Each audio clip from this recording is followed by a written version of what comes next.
ನರೇಂದ್ರ ಮೋದಿ ಅವರಿಂದ ಪ್ರಶ್ನೆ ಮಾಡಬೇಕು. ಭಾರತ ಬೀಫ್ ಎಕ್ಸ್ಪೋರ್ಟ್ ಅಲ್ಲಿ ನಂಬರ್ 2.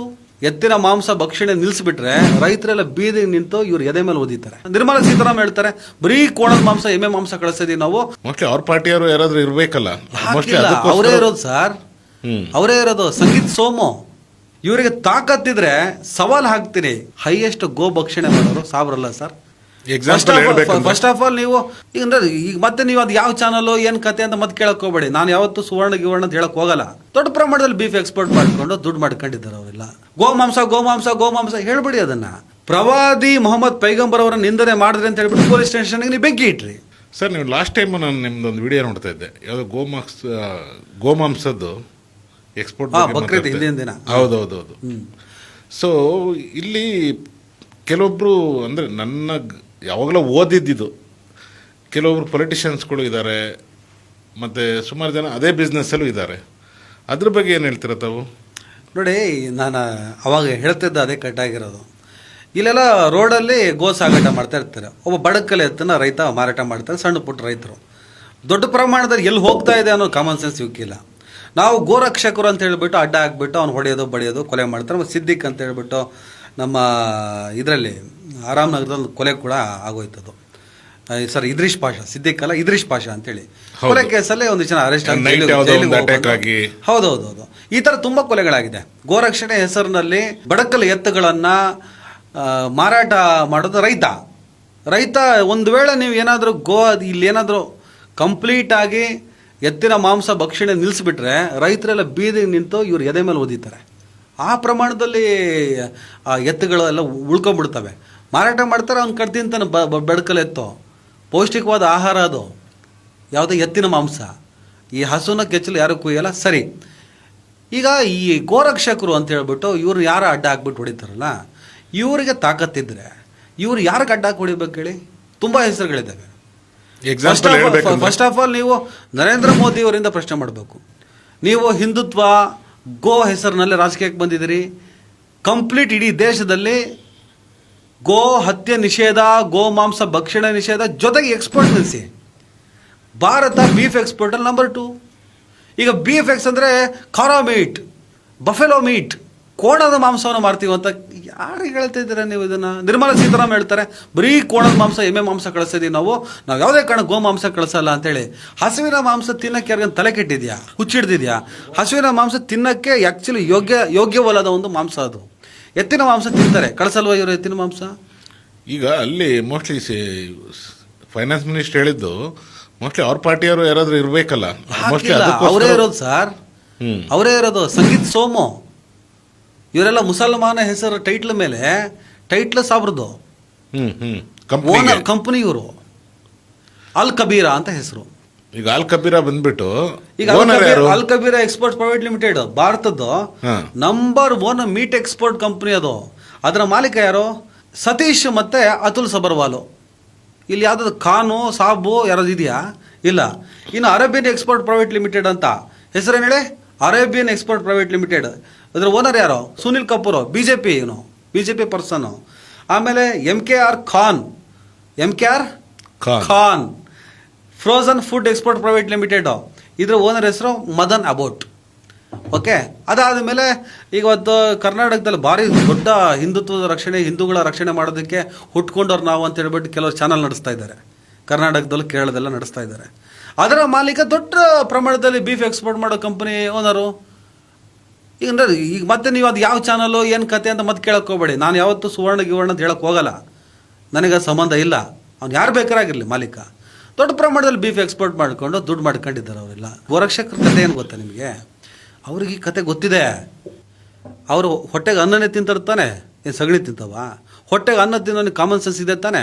ಗೋರಕ್ಷಕ ಆದವನು ಏನು ಸ್ಪೆಷಲ್ಲ? ಏನಾದರೂ ಗೋ ಮಾಂಸ ಮತ್ತು ಅಲ್ಲ ನಾನು ಗೋಮೂತ್ರ ಮತ್ತು ಸಗಣಿ ತಿಂದು ಬದುಕೋನಂತ ಏನಾದ್ರು ಇದೆಯಾ? ಇಲ್ಲ. ಅವನಿಗೂ ಗೊತ್ತಿದೆ.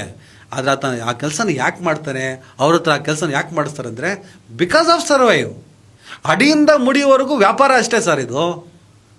ಆದರೆ ಸಾಯೋರ ಅಮಾಯಕರು. ಇವರಿಗೆ ತಾಕತ್ತಿದ್ರೆ ಸವಾಲು ಹಾಕ್ತೀನಿ. ಏನು ಗೋರಕ್ಷಕರಿದ್ದೀರಿ, ಆದರೆ ಈ ಗೋರಕ್ಷಕರನ್ನು ಮೋಟಿವ್ ಮಾಡೋರಿದ್ದೀರಿ. ಈ MLA MP ಗಳು ಬರೀ ಭಾಷಣಗಳನ್ನ ಹೊಡೆಯೋರಿದ್ದೀರಿ. ನಿಮಗೆ ತಾಕತ್ತಿದ್ರೆ ನಿಮಗೆ ತಾಕತ್ತಿದ್ರೆ ಸಂಪೂರ್ಣವಾಗಿ ಗೋ ಹತ್ಯೆ ನಿಷೇಧ, ಗೋಮಾಂಸ ಭಕ್ಷಣೆ ನಿಷೇಧ, ಆಮೇಲೆ ಎಕ್ಸ್ಪೋರ್ಟ್ ನಿಷೇಧ ಮಾಡಿ. ತಾಕತ್ತಿದ್ರೆ ಮಾಡಲ್ಲ ಸರ್. ನಿಮಗೊಂದು ರಿಪೋರ್ಟ್ ಪ್ರಕಾರ ಹೈಯೆಸ್ಟ್ ಗೋ ಭಕ್ಷಣೆ ಮಾಡೋರು ಸಾಬ್ರಲ್ಲ ಸರ್. ಸಾಬ್ರು ಕಳ್ಕೊಳ್ಳೋದೇನಿಲ್ಲ. ಪರಿಶಿಷ್ಟ ಜಾತಿಯವರು ತುಂಬ ತಿಂತಾರೆ, ಪೌಷ್ಟಿಕವಾದ ಆಹಾರ ಕಡಿಮೆ ಬೆಲೆಗೆ ಸಿಗುತ್ತೆ ಅಂತ. ನೀವು ನಿಷೇಧ ಮಾಡಿ ತಿನ್ನೋದು ಬೇಡ ಅಂದ ತಕ್ಷಣ ಸಾಬ್ರು ಉಪವಾಸ ಸಾಯಲ್ಲ ಸರ್. ಅವರು ಅದ್ರ ಬದಲು ಕುರಿ ತಿನ್ಕೋತಾರೆ. ಈ ಸಲ ಹೈಯೆಸ್ಟ್ ಬಕ್ರೀದಲ್ಲ ಕುರಿನೇ ಕಡ್ದಿದ್ದಾರೆ ಅವರು. ಅರ್ಥ ಆಯ್ತಾ? ಕುರಿ ತಿನ್ಕೋತಾರೆ. ನಿಮಗೆ ಆಶ್ಚರ್ಯ. ಮೊನ್ನೆ ಒಬ್ಬ ನಮ್ಮ ಕರ್ನಾಟಕದಲ್ಲಿ ಒಬ್ಬ ಗೋರಕ್ಷಕ ಇದ್ದಾನೆ.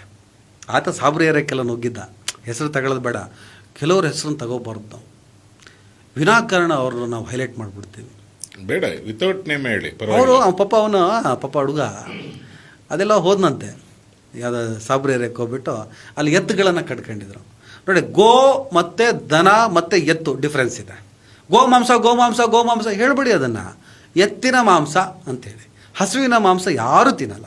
ಅದು ತಿನ್ನೋಕ್ಕೆ ಯೋಗ್ಯವಲ್ಲದ ಅಂತ ಒಂದು ಮೀಟ್ ಅನ್ನೋದೇ ಡಿಕ್ಲೇರ್. ಎತ್ತು ಚೆನ್ನಾಗಿರುತ್ತದೆ ತಿನ್ನೋಕ್ಕೆ. ಎತ್ತಿನ ಮಾಂಸ, ಎತ್ತನ್ನು ಕಟ್ಟಿದ್ರು. ಅಲ್ಲಿ ನುಗ್ಗಿಬಿಟ್ಟು ಬೈಕ್ ಎಲ್ಲ ತಗೊಂಡು ಹೋದ್ನಂತೆ. ಇಲ್ಲಿ ಗೋರಿಪಾಳ್ಯ ಅಹಮದ್ ನಗರದ ಕಡೆ. ಓಕೆ.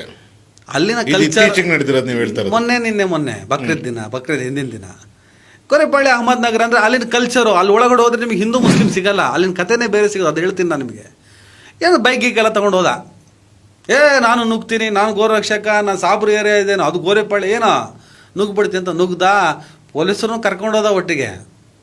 ಕಟ್ಕೊಂಡೋಗಿ ಆ ಎತ್ತಿಗೆತ್ತಿ ಏನೋ ಗೀಸೆಲ್ಲ ಮಾಡಿದ್ರು. ಅದ್ರದ್ದು ಪೊಲೀಸ್ ಸ್ಟೇಷನ್ ಪ್ರಕ್ರಿಯೆ ಎಲ್ಲ ಮುಗಿಸ್ಬಿಟ್ಟು ವಾಪಸ್ ಹೋಗ್ತಾ ನನ್ನ ಬೈಕೇ ಇಲ್ಲ.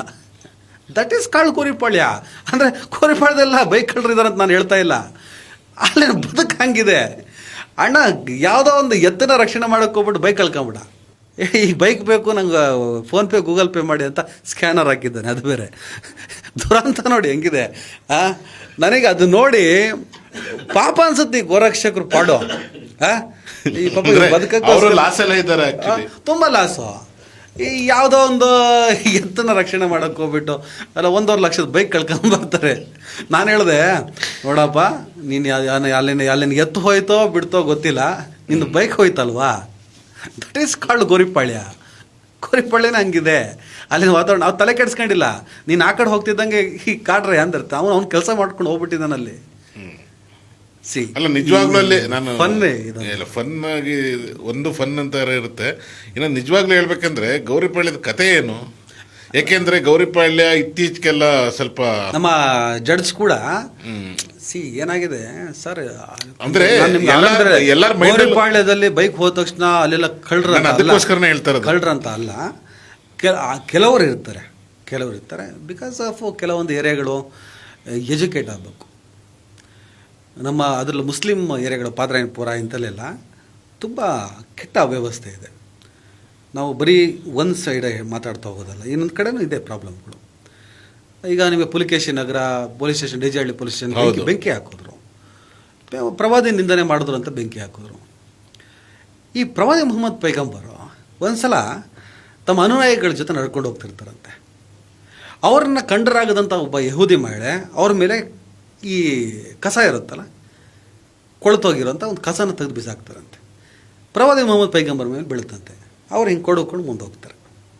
ಮಾರನೇ ದಿನ ಅದೇ ದಾರಿಯಲ್ಲಿ ಬರ್ಬೇಕಾದ್ರೆ ಮತ್ತೆ ಕಸ ಎಸಿತಾಳೆ.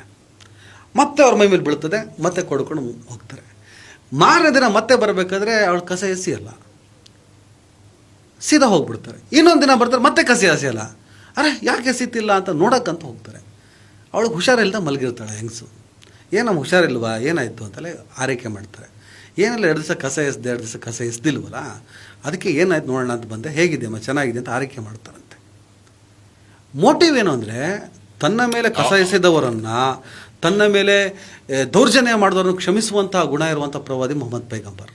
ನೀವು ಬೆಂಕಿ ಇಟ್ರಿ ಡಿಜಹಳ್ಳಿ ಪೊಲೀಸ್ ಸ್ಟೇಷನ್ಗೆ, ಕೆಜಹಳ್ಳಿ ಪೊಲೀಸ್ ಸ್ಟೇಷನ್ಗೆ. ಯಾಕೆ ಇಟ್ರಿ? ಅಖಂಡ ಶ್ರೀನಿವಾಸ ಮೂರ್ತಿಯ ಇವತ್ತು ಮಾಜಿ MLA, ಅವತ್ತಿನ ಶಾಸಕ, ಆತನ ಅಕ್ಕನ ಮಗ ನವೀನ ಪ್ರವಾದಿ ನಿಂದನೆ ಮಾಡ್ದ ಅನ್ನೋ ಪೋಸ್ಟನ್ನು ನೋಡಿಬಿಟ್ಟು ನೀವು ಬೆಂಕಿ ಇಟ್ರಿ. ಪ್ರವಾದಿ ಮೊಹಮ್ಮದ್ ಪೈಗಂಬರ್ ಅವರ ನಿಂದನೆ ಮಾಡಿದ್ರಿ ಅಂತ ಹೇಳ್ಬಿಟ್ಟು ಪೊಲೀಸ್ ಸ್ಟೇಷನ್ಗೆ ನೀವು ಬೆಂಕಿ ಇಟ್ರಿ. ಯಾರ ಹೆಸರಲ್ಲಿ ಬೆಂಕಿ ಇಟ್ರಿ? ಪ್ರವಾದಿ ಹೆಸರಲ್ಲಿ.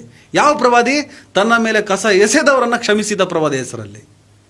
ತನ್ನ ಮೇಲೆ ದೌರ್ಜನ್ಯ ಆಗಿದ್ದನ್ನು ಕ್ಷಮಿಸಿದ ಮಹಾಪುರುಷ ಪ್ರವಾದಿ ಮೊಹಮ್ಮದ್ ಪೈಗಂಬರ್. ನೀವು ಆ ಹೆಸರಲ್ಲಿ ಹೋಗ್ಬಿಟ್ಟು ಬೆಂಕಿ ಇಡ್ತೀರಾ, ಪ್ರವಾದಿ ಕ್ಷಮಿಸ್ತಾರ?